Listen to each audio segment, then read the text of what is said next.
Здраво, вие слушате Радио Канал 103, ова е емисијата ТВ 103 со своето 74-то издание, односно станува збор за специализирана радио емисија посветена на актуелни и квалитетни ТВ серии, а денес ќе ви говорам за манипулативната поврзаност помеѓу еден психијатар и својот пациент, кој што на секој можен начин ја експлоатира неговата доверба, кому очајно му е потребен пријател во животот, но не е психијатар кој ќе му паразитира во неговиот живот, односно ќе се инфилтрира во приватниот и професионалниот живот на пациентот,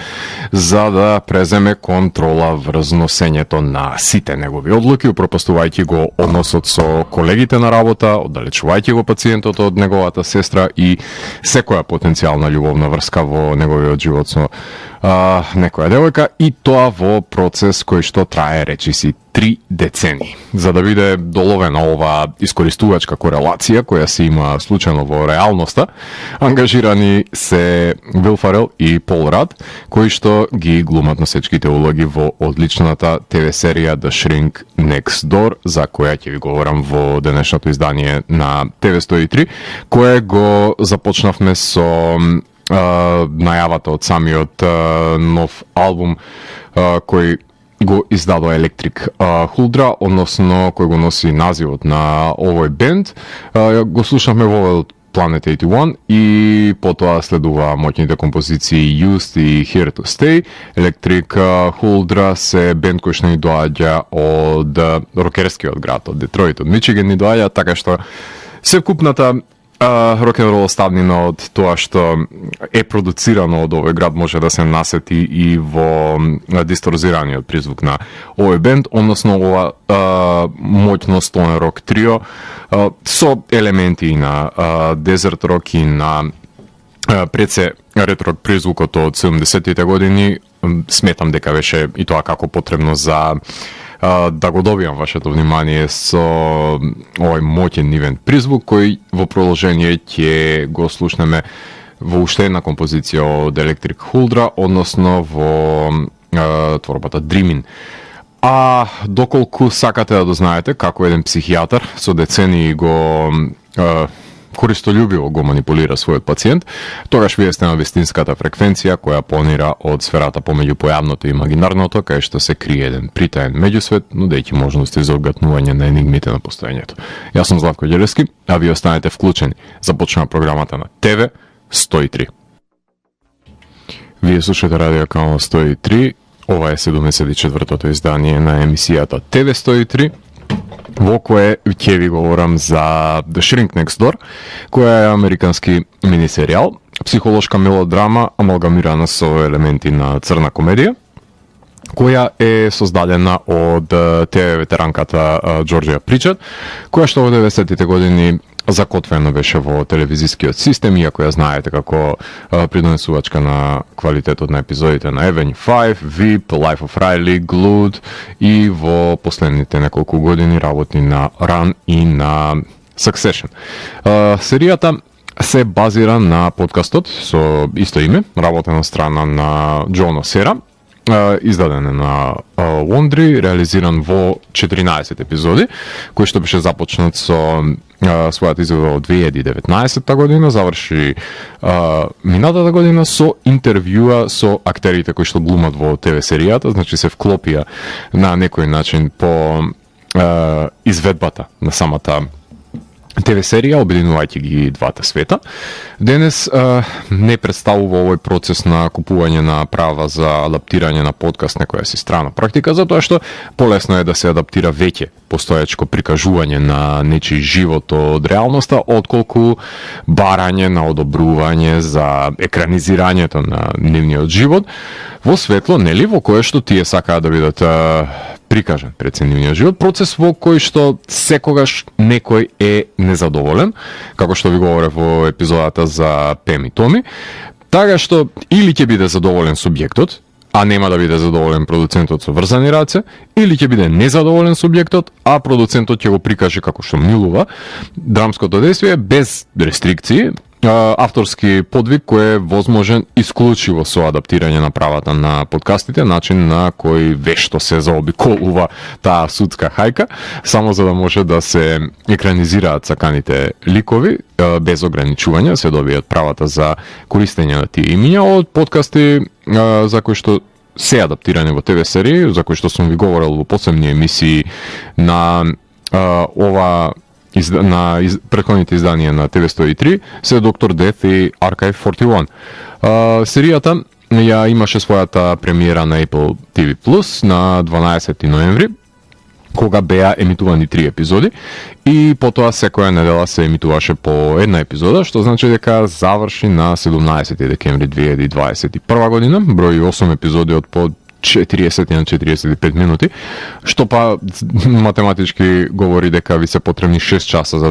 да го изгледате минисеријалот во целост. Секоја емисија потенцирам дека сум противник на застарениот модел на емитување на епизода за епизода недела за недела, така што единствената искупувачка инстанца е чинитело што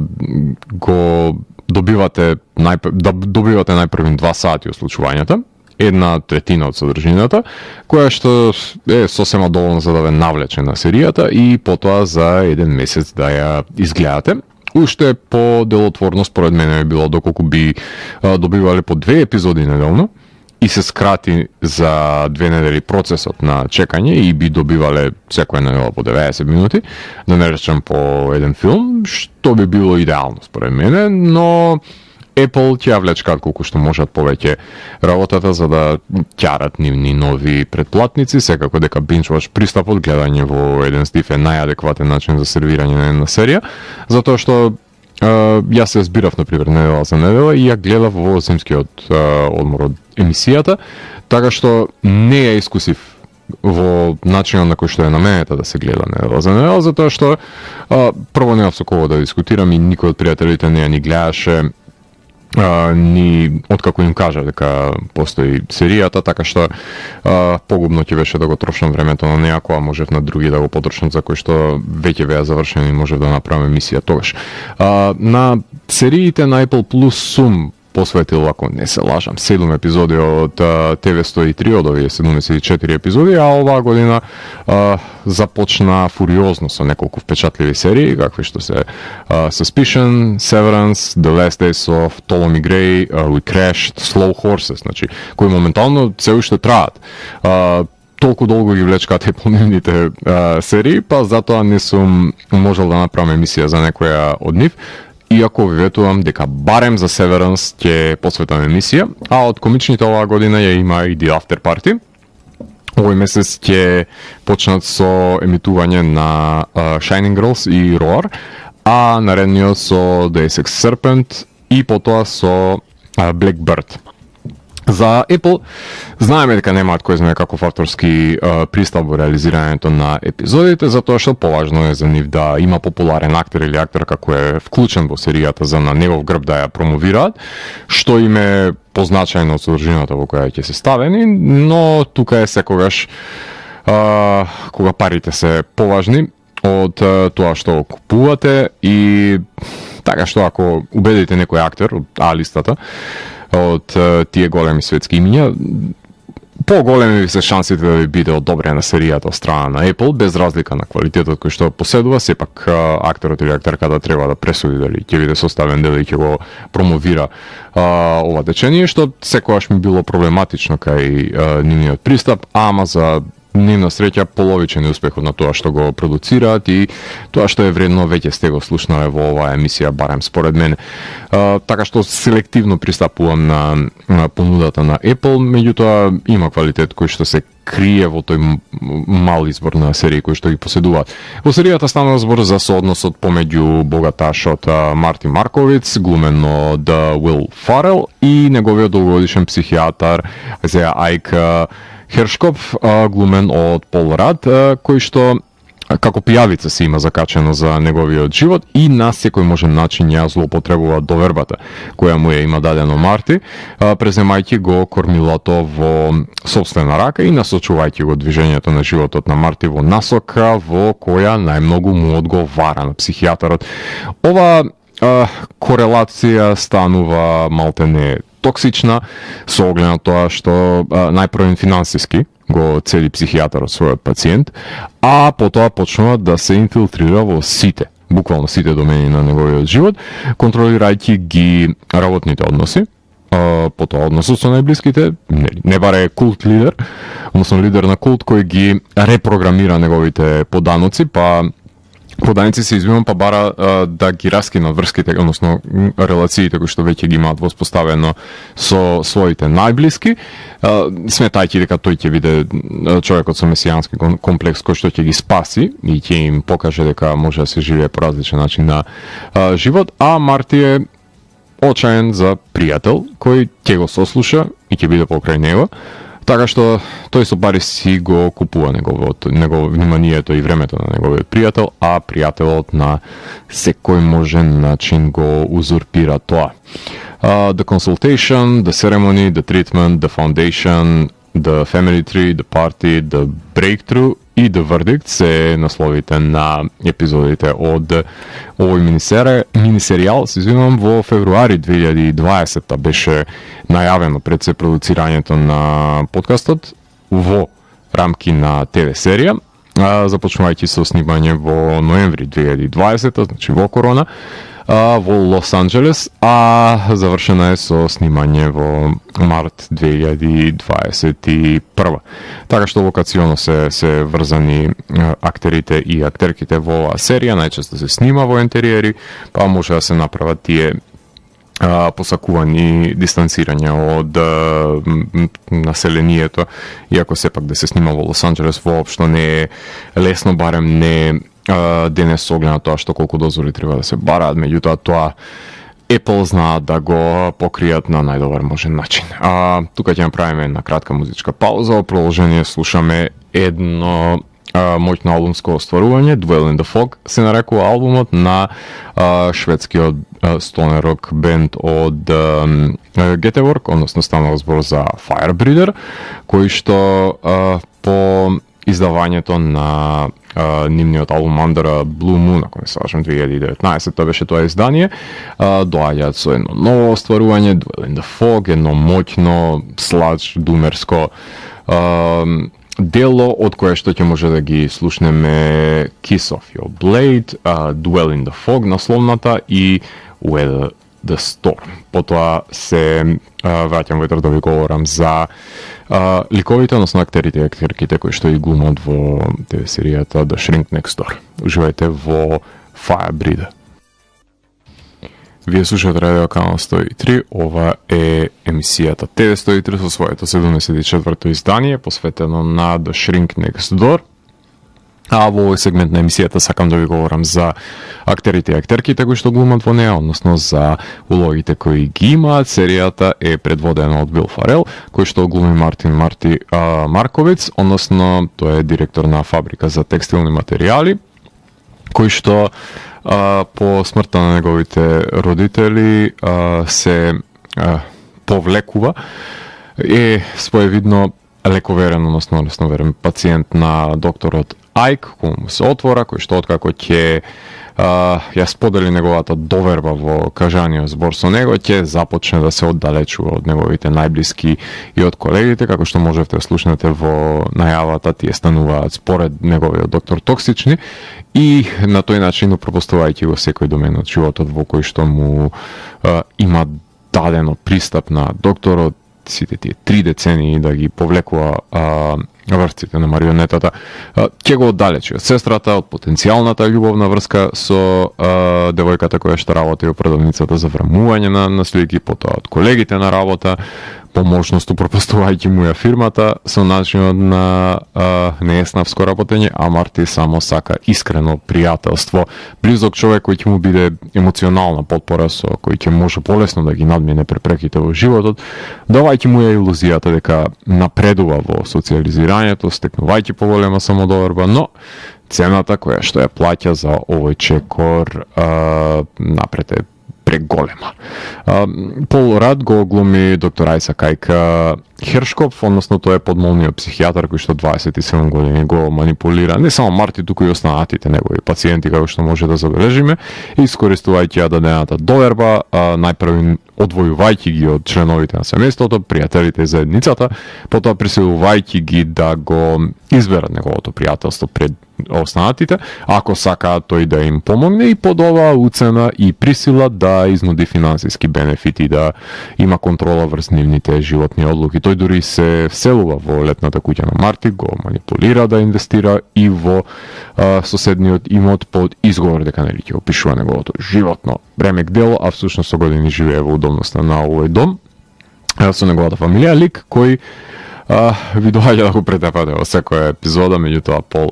одлично го глуми под оваа превртливост која што тој ја поседува, за разлика од тоа што Вил Фарел знае да биде прекумерен во неговата избелба во запотребите на серијата е намален неговиот карикатурален пристап. Покрај нив во серијата глуми Кетрин Ханк, таа е Филис Шапиро, таа е глуми сестрата на Марти, која што постепено е истисната од страна на Ајк од фамилијата на Марти, иако таа го има посоветувано Марти да оди на психијатар затоа што нејзиниот брат е скршен интроверт, но наместо да добие помош, тој добива човек кој ќе ги раздои 3 децении, но потоа ќе најде таа простор да му опрости свањето на Марти и да ја санира фамилијата со една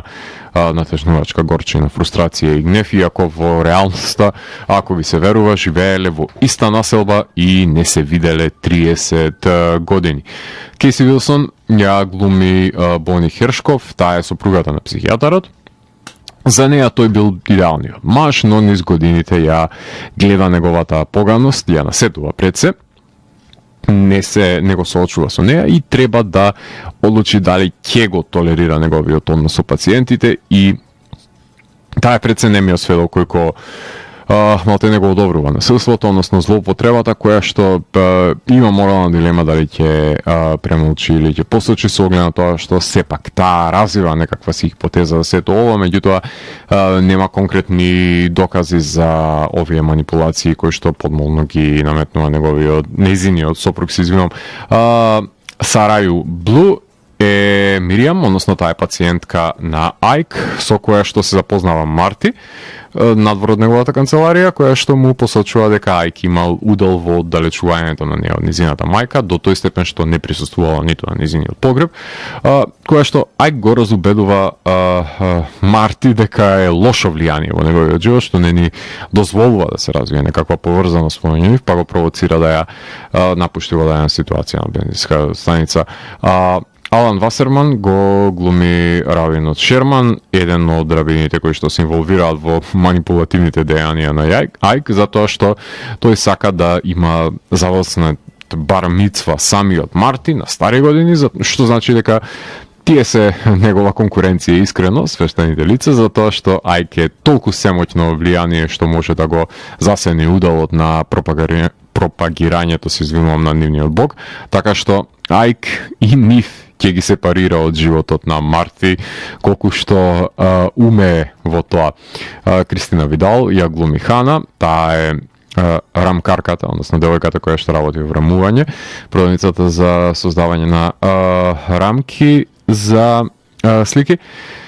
со која што Марти оди на состанок, затоа што има некакви си, односно има зародични љубовни афинитети кон неа, но состанокот е всушност аукција кај што Ајк ќе замеша прста и потроши $20,000 на Марти, следувајќи го до ситуација да има срцев напад и заврши во болница, а Ајк на Хана ќе и се закани и таа да се дистанцира од животот на Марти,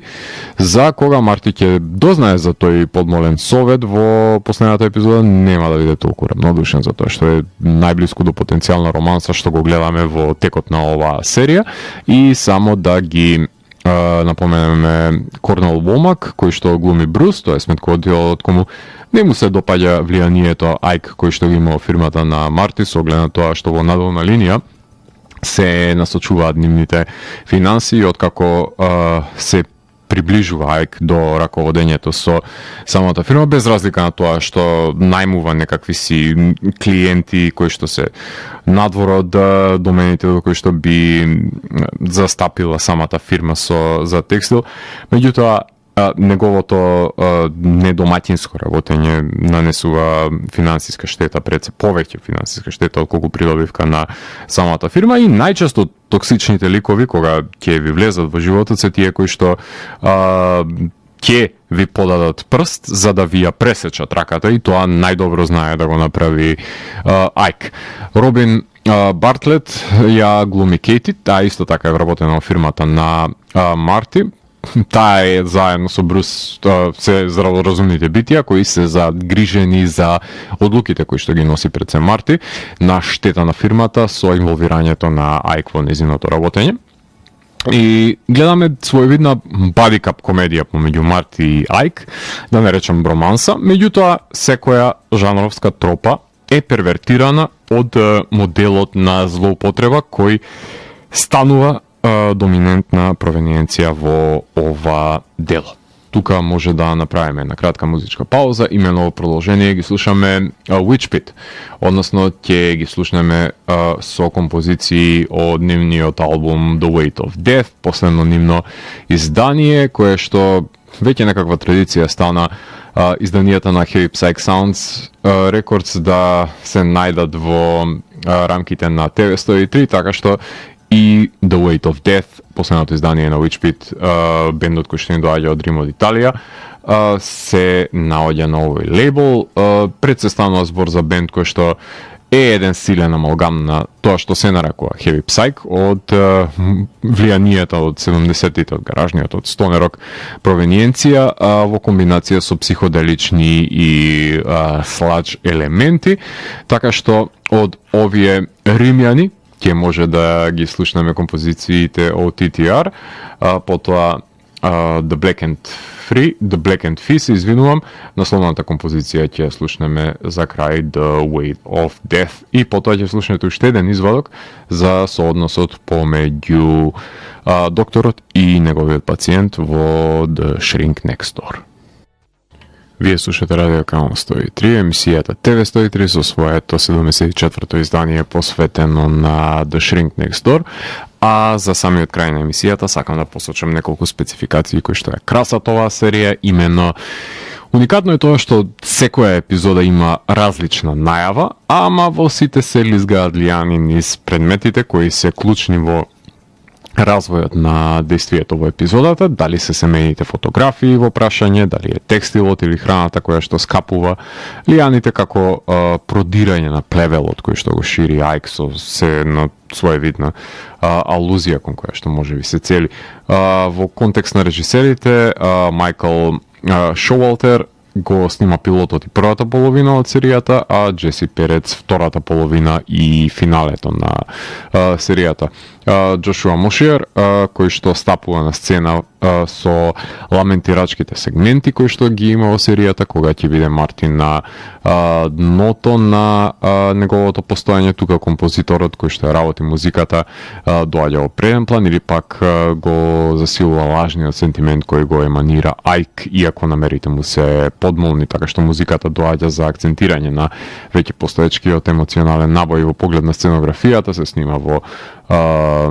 куќите, во така наречените предели на Хемптонс, односно во канцеларијата на психијаторот, во домови кај што се прават забави, и во фабриката за текстил во контекст на кадрирањето. Мишел Лолер снима како што се снимат и самите броманс мелодрами во киносалите, кои што може и погледнете, така што искористени се за темнатите интериери, за разлика од нив што дополнително додаваат на мелодраматичните сегменти на серијата, кај што настапува таа манипулација, а екстериерите бликаат од светло кај што се ужива нели во домовите на Хемптонс. Поглед на монтажата, воспоставувањето на тонот е пред се круцијална проблематика во оваа серија, затоа што треба да се направи спрега во мелодрамата со хумор, меѓутоа не смее да ја прелее чашата прекумерната изvedба на ликовите, да не се карикатуризираат, што Фарел умее да го направи тоа кога се бара од него, но може да биде скротен за доброто на тонот на кој што се цели, иако се предолги епизодите, но секоја има различен конфликт од минатото кој што го разработува и бара поспоро развивање со оглед на тоа што треба покријат период од 30 години. Поглед на костимографијата и шминката, 3 децении, како што веќе напоменав, се опфатени, иако може подрастични да бидат и поекстравагантни костимите, конкретно кога се менува модата во 80-тите, 90-тите и 2000-тите, надприродното нема потреба да го има во реалноста, со оглед на тоа што таа се базира на постоечки настан, во поглед на хуморот и еротиката. Хуморот произлегува пред се злоупотребата на Марти, кој е заглавен во комични социјални ситуации, односно тешко се социализира, така што тука е дозирана серијата и тука може и најдете хумористичните елементи, а колку и да се обидувате да ги побарате, нема да забележите еротика во оваа серија. Нема потреба, тоа значи и од специјални ефекти, а има флешбек на Марти кога бил мал. Slow motion има за прославата на бар мицва и секако не се дава некаков седлабински пресек во главата на самиот пациент. Тоа е работа на Ајк, која што не ја извршува како што треба од поглед на самиот жанр. Ова е легурана психолошка мелодрама со црна комедија, на англиски јазик се говори во неа, а во поглед на недостатоците мислам дека има простор да натешне хумореската во серијата, затоа што срцебарателните чинители се во функција. Тоа е неспорно, ама мислам дека е недоволно искористен предсекомичниот потенцијал на ставање на ликовите во несакани позиции. Конкретно тука мислам на Вил Фарел, дека не е доволно искористен за потребите на сето тоа што може тој да го долови во поглед на континуитетот на епизодите, со тоа што нели месести се епизодите, не се 20 минутни комедии, туку има и епизоди до кои до 49 минути се доаѓа. Знаат да бидат изискувачи, но штом се поврзани со ликовите, лесно се гледа, нема толку голем празен од поглед на градењето на ликовите. Фокусот на бромансата е помеѓу Ајк и Марти. Останатите, како што сакал Ајк, се одстранети од животот на Марти, па затоа и постепено се изоставени од чинодействието и од тековите пред се. И фокусот останува на, баш како што посакува Ајк помеѓу него и Марти, во поглед на интертекстуалноста, постоечки Марти и Ајк од реалноста. Односно, продуцентот на аудио подкастот е всушност истражувачкиот новинар кој што живеел до психијатарот. Буквално во исто мало, во влез до влез, па се заинтересирал конкретно за неговиот живот, кој од 1982 година ги губи неговиот пациент родителите, раскинува со вереницата, па рабинот му посочува да оди на психијатар од реалноста. Значи рабинот е тој што го иницира оваа средба, посетувајќи го 3 пати неделно, по совет на Ајк, и дури ја намалил платата на неговата сестра Марти, која кога се обидела да зачува златници, всушност финансија од самата сметка која што била преостаната од нивните родители за да не ги дограба Ајк и нив, е отпуштена од страна на Марти, а со тоа што Ајк се обидел неговото семејство да го вклучи во тестаментот на Марти, уште еден доказ за неговите подмолни дејства, се разбира изоставувајќи сестрата на Марти од него,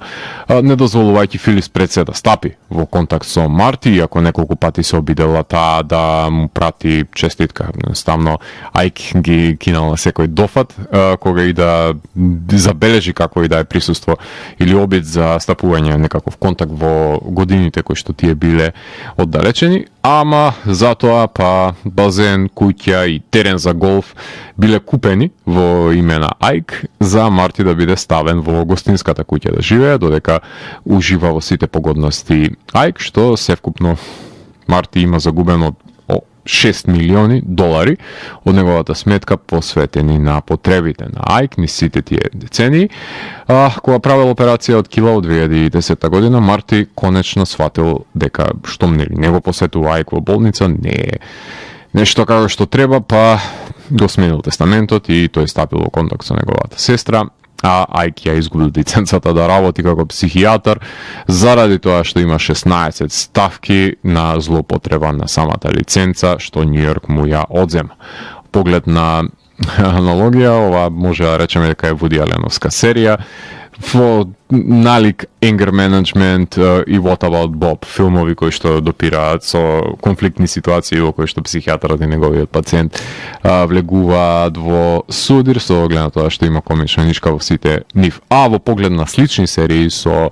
The Shrink Next Door мора да се напоменат Dr. Death, Dopesick, In Treatment, The Moorside, Truth Be Told, Dirty John, House, Mayor of Easttown, The Morning Show, Hex, Physical, Mr. Corman, The White Lotus, Nine Perfect Strangers, Scenes from a Marriage, Ted Lasso, Afterlife, Dave Rami, Living with Yourself. Секоја на свој начин, дали со комичните аспекти, дали со процесот на инволвирање на медицински лица во како составен дел од екипата односно од плејадата на ликови во нив, така што секој од нив си или со мелодраматичните ситуации, односно поставености на овие чинители кои што и поседуваат, на некој начин допира до замислата која што важи за The Shrink Next Door, која што има комична и драматична атмосфера со гарантирана гледливост и постигната убедливост според мене. Поглед на епилогот завршува со таа неудобност дека во секој момент може да биде тероризиран животот на Марти, да влезе низ вратата Ајк, што е ирационален страв кој го има кога ќе се обедини семејството, една PTSD травма со која долго ќе му треба да заздрави, крај кој има горчина во себе, иако дава идилична слика на собраната фамилија. 80 оценката од мене, да беше посмешна, ќе добиеше дефинитивно поголема. Во поглед на продолжение не би сакал минисеријали да се продолжуваат, приказната мислам дека е концизна, затворена, освен ако пак се здружат, што се надевам дека никогаш нема да се случи. За крајот на емисијата слушаме една подолга композиција на Fat Greasy Beast, која што е насловната композиција од нивниот нов албум Bloom of Doom. Станува збор за бенд кој што ни доаѓа од Италија, конкретно од Торино и од Пиедмонт. Албум кој што е нивно првенче, ако не се лажам, кој се појавува ова година, комбинација помеѓу стонер, дум и слач елементи, така што и слушаме моќните Fat Greasy Beast за крајот на 74-тото издание на емисијата TV103 со Златко Ѓелевски, кај што детално ги анализирав квалитетите и недостатоците на The Shrink Next Door. TV103 е уникатен сигнал кој се појава секој четврток нова фреквенција и во рок од 2 часа ви нуди длабенски поглед во значењето на актуелни ТВ серии. До наредното издание, гледате ТВ серии и останете вклучени.